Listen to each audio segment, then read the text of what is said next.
Afternoon, everyone. Thanks for joining us today. I'm joined here today by Catherine van der Meulen.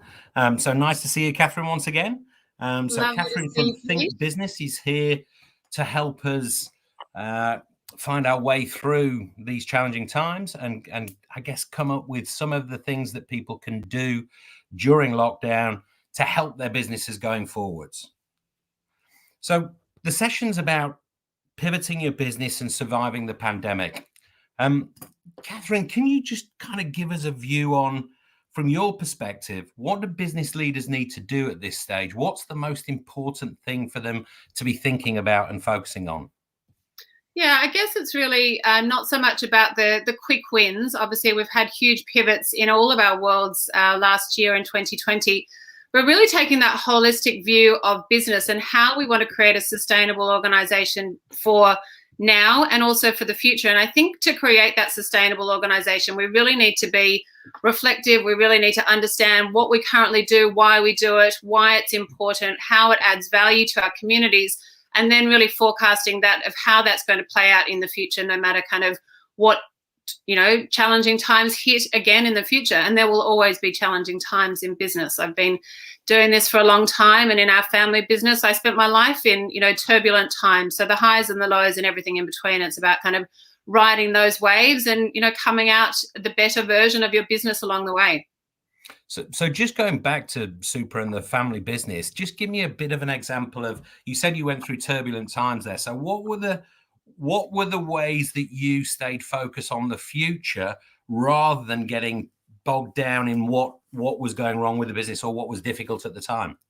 Yeah, sure. So when I first started in the business in 97, we were actually in voluntary administration. So at the time we had 40 stores and we had to reanalyze what they were going to look like for the future. And it took a number of years. I think it took about 6 or 7 years to really understand what the future of that business would look like. And it was a complete overhaul of every part of that business. But if I look back a little bit later, probably 2010, and obviously that's still a long time ago, and we're in very different times now, but I think a lot of the principles that I learned in that time can really still play out to now. My sisters and I did an audit of the business, and that was a really simple audit. It wasn't like a tax audit or anything like that. It was connecting to all the people in the organization, having conversations with the leadership team, with the management team, to the store teams, every person that we thought would have a valuable opinion to really understand what the business was doing and where there were key opportunities. And we really analyzed it from a people perspective. We analyzed it from an assets perspective, the overheads of the business, to really identify where were there opportunities to create new income and where were there opportunities to reduce overheads. And before we'd even really gotten started on the new income generated, we had found $2.5 million worth of assets that we could actually convert into cash, and assets that we could convert into new opportunities for new business, new parts of the business. And that was a really fun time. And then it gave us the opportunity, once we'd gathered all of that information, to create a really holistic strategy that really reflected everything of the business, because we had co-created it with all of the team. Obviously, the future of that family business is that we sold it probably 5 years later. So yeah, it was an interesting time, an interesting process to go through.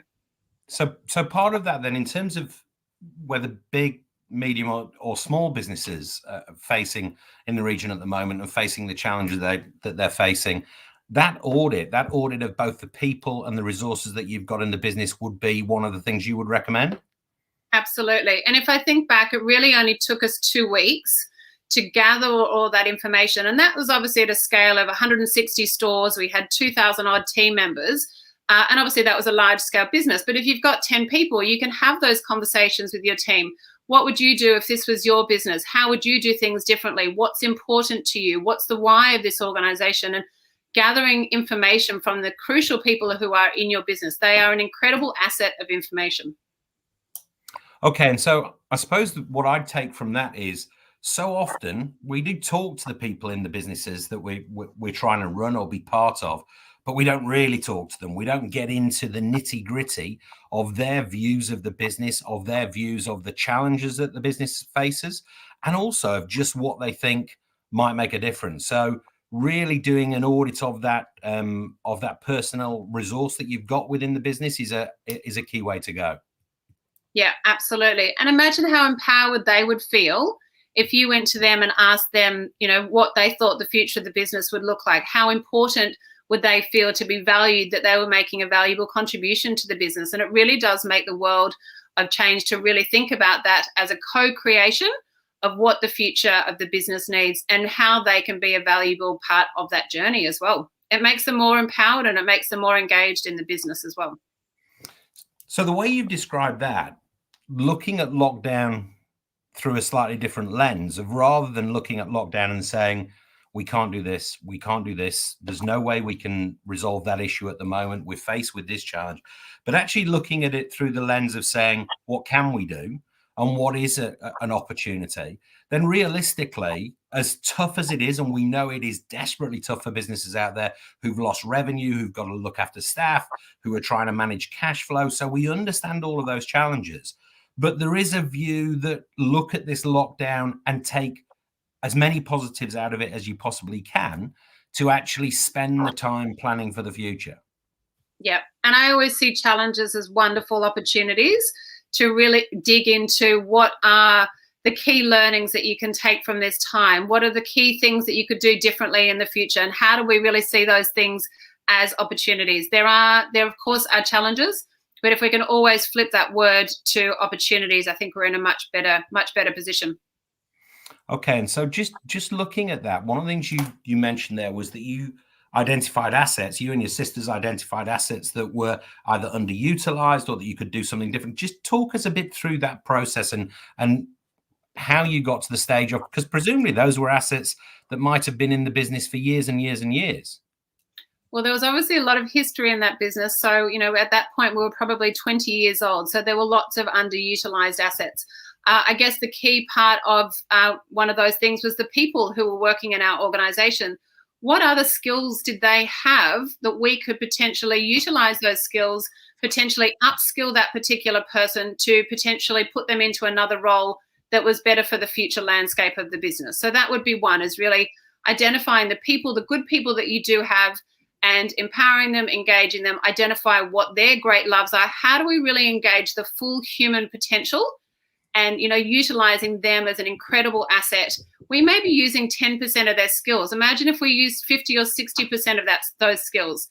They are an incredible asset. We can, if you look at your warehouse, for example, and there's a great local case study with Tracy at Get To It Fitness, and she has used part of her space to create a shared office space, a shared working space.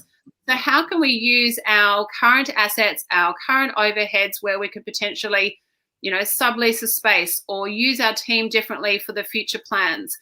So there's lots of different things that you can use. In that time, we had identified that our stock was being double handled, and we had no idea that that was happening. And that was a $500,000 opportunity through that double handling of stock. So I think it's about really having those conversations with the key people in your business, as well as, key stakeholders, every stakeholder in the business, and asking them the questions. If this was your business, what would you do differently? And you'll be, so surprised and blown away by the things that people come up with. And so one of the key things there is asking the right question, making sure you get to the nub of the challenge. And I guess that's not always easy, but your point there of ask them what they would do differently is probably the biggest takeaway from that. I think to ask the right questions, you've got to identify what is the outcome that you're trying to achieve, and then work your way backwards. So if you're trying to identify where what assets could be utilized differently, hard assets, tangible assets that could be utilized differently, ask them the question that draws back from there as to what assets in their particular department do they feel could be used and better optimized. So it's really about identifying what those key outcomes are, and then working your way back to ask the right questions. Okay, and so then so that was about the hard assets, and looking at the people, you mentioned there that finding out what they truly love, finding out what they're really into is key to that co-creation and making sure that they bought in. Have you got a couple of examples of that, of where you found real gems in that process? That was from a people perspective? From a people perspective, yeah. Yeah, I guess those are always those incredible intangible assets. You may identify that someone has a wealth of knowledge around social media and you haven't even thought about your social media strategy. You could have a photographer or a videographer in your team, in your warehouse team, who's picking and packing stock or who's currently doing deliveries. You'd have no idea unless you had done that process right at the beginning when you'd interviewed them, but you may not have been thinking about a social media strategy when you interviewed them. You were just trying to fill a void of what was needed at that time. So being able to identify some of those kind of really intangible things that could become a tangible part of the business to support the needs of the future of your business. So from a marketing perspective or a photography perspective or something that they're really passionate about, they could be passionate about, something very different to what your organization is. And that's helping them to find their purpose within your organization. So those hidden gems could not only potentially unlock some growth for you, but they could also offset some costs, because it could save you something that you're spending by subcontracting, some social media people in. Yeah, absolutely. And that's that human potential piece. If we looked at everyone in our organization and said, how could we get more out of this person, and but utilizing their time for the best things that they could be doing. Okay, so we talked there about taking a moment, looking at your business and looking at it carefully. I guess one of the other key things is that whilst we have this time and it's forced upon us, is something around planning as well. So once you've done that audit, what was your process to then plan and put that plan together for the future? Yeah, so at that point, you have a lot of different information on the table. It's really then about analyzing that information, potentially doing further research into some of the different things, and then going about building a new strategy for the future. A lot of those things could be marketing. A lot of those could be, a new business model. So then it's about gathering all of that information, analyzing that information, and then building that out into a strategy. That could be a 12-month strategy. That could be a 3-year strategy, and then using all of that insight as your market research. You could also go out to all of your customers to really understand what their needs are, understand what their challenges are. They're an incredible asset. How to stay in contact, with your customers in these challenging times, to have those conversations. They are also an incredible resource of information to support you with the future of your business. Okay, so that was one of the questions I was going to go on to next. What's the best way to stay, in your view, connected with your customers through lockdown? What are the right methods to really not just remain connected with them, but to strengthen those connections? Well, I always think of it as a two-way relationship. We want to build those relationships with our customers. So how do we have those two-way conversations? It's not just an event that we're hosting that we share our knowledge, for example, but it's about interaction.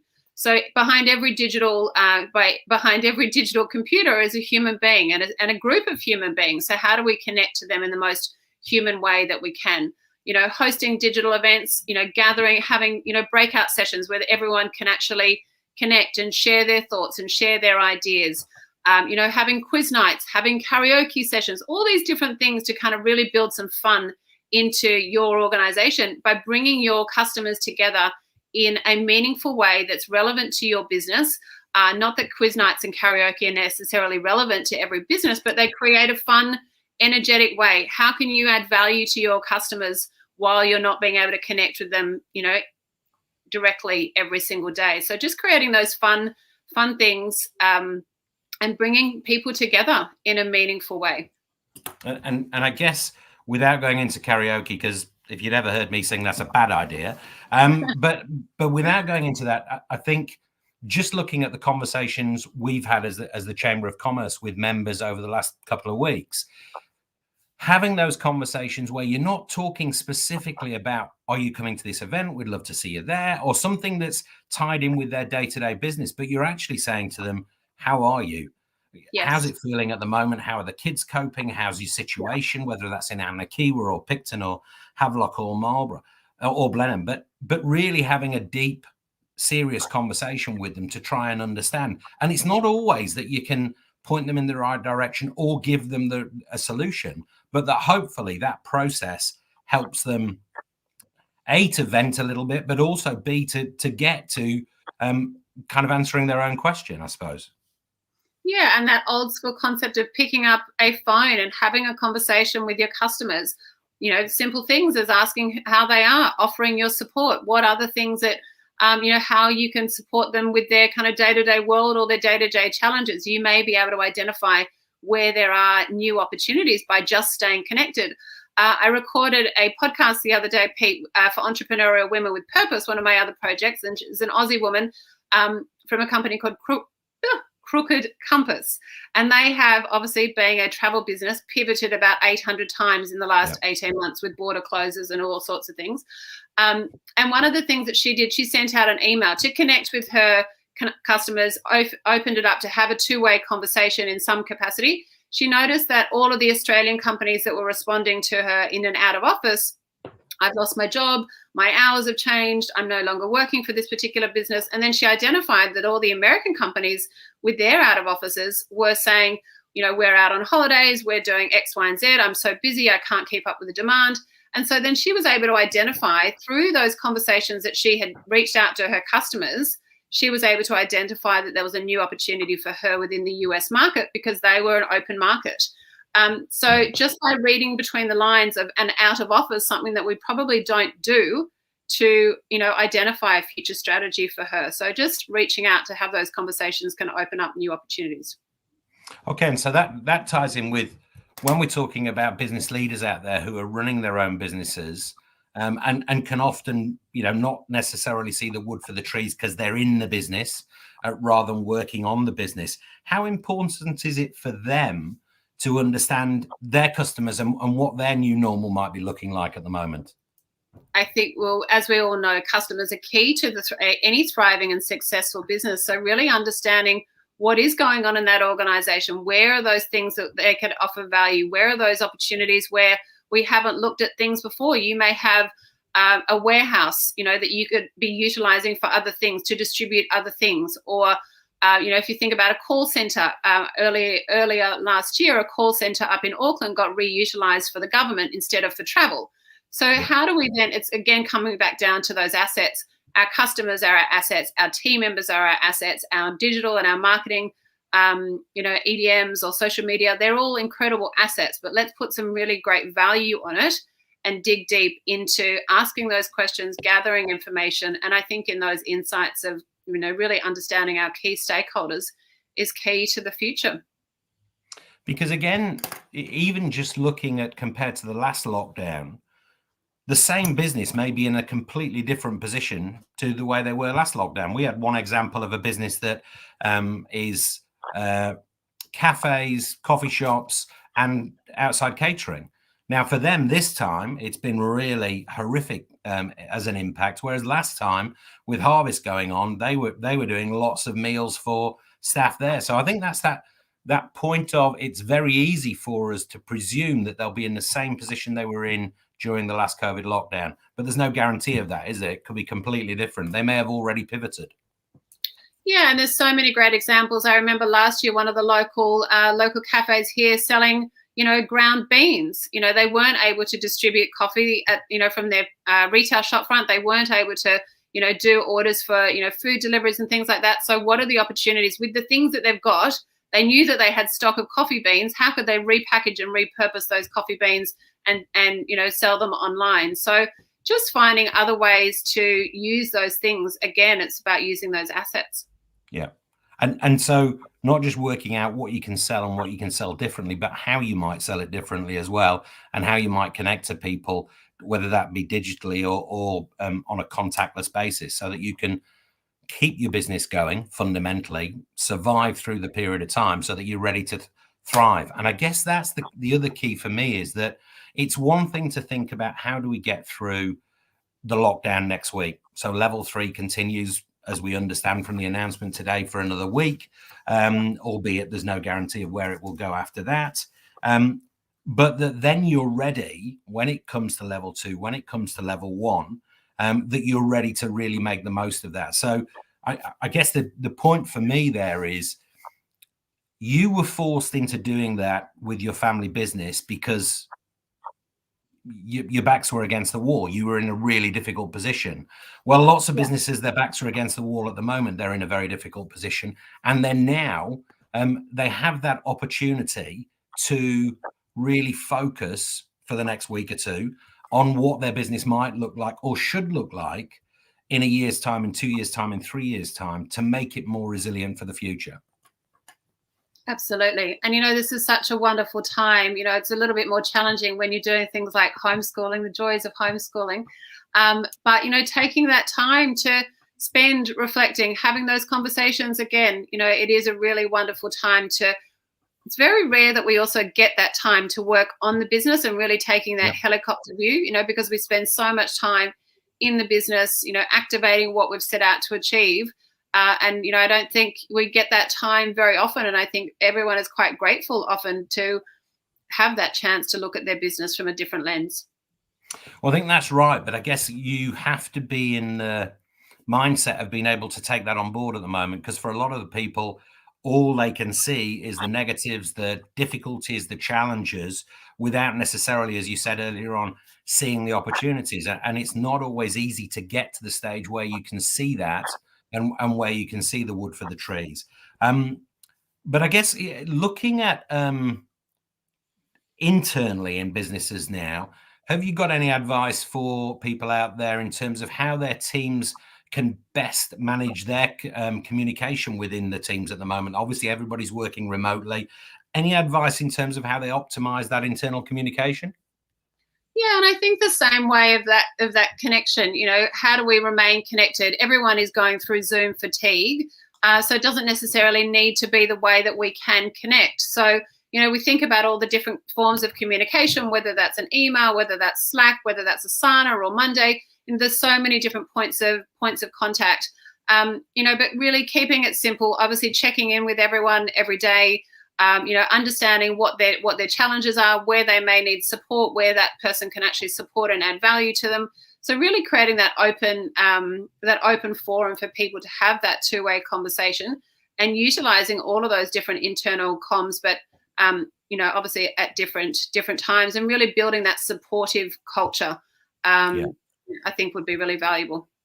And I guess the other thing I'd add in there is it's really easy for us to, as you say, get Zoom fatigue, or we've got that meeting booked in. This is the agenda. Let's crack on with it. Let's get through that. But actually, just those 5 minutes of conversation about the kids, about the partner, about how, walking the dog is, or whatever it is. And also that little bit of banter, because that's one of the other things I think so many people miss is those conversations. As somebody goes to get the coffee, the general humor that goes on in an office, that's one of the things that we all miss at the moment. And so being able to put that as part of the meeting and accepting that actually it's not wasting 5 minutes if we just chat about, the 2 series on Netflix that we would recommend to everybody that they watch at the moment, but that actually that's part of the communication and part of the teamwork. Absolutely. And, that's how you really build out that culture.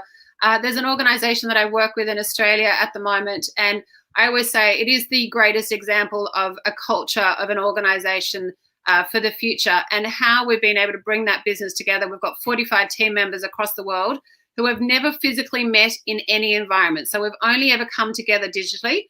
But the way that the CEO brings that organization together, we really do have fun together. And there's lots of philosophical moments. It's not just about our action plans and the things that need to be done, but it's really about connectivity and bringing a family of people together from all over the world, very different cultures, and being vulnerable and being open to, sharing our truths within that environment. And I feel that everyone in that culture of that organization, that everyone is really willing to be truly themselves and being human in a very digital world.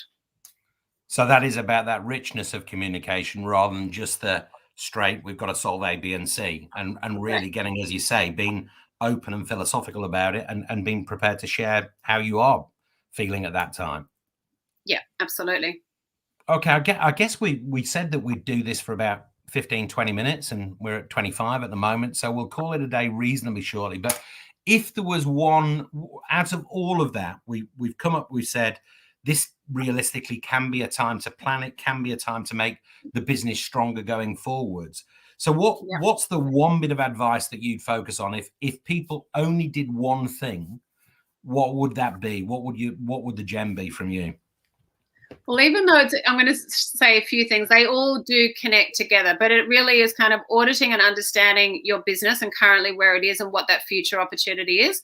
And then taking all of that insight to create a really meaningful strategy with meaningful leadership that is bound by that deep sense of purpose, that creates an organization that's got a culture with that deep sense of belonging, where people can personally grow into that full human potential within your organization, and then creating that incredible leadership. So the three parts to that is that initial audit to understand your business, really building out that strategy, and then creating a meaningful leadership environment and culture to your organization. They really thread together, even though they're three. Yeah, no, I think we can accept that as one.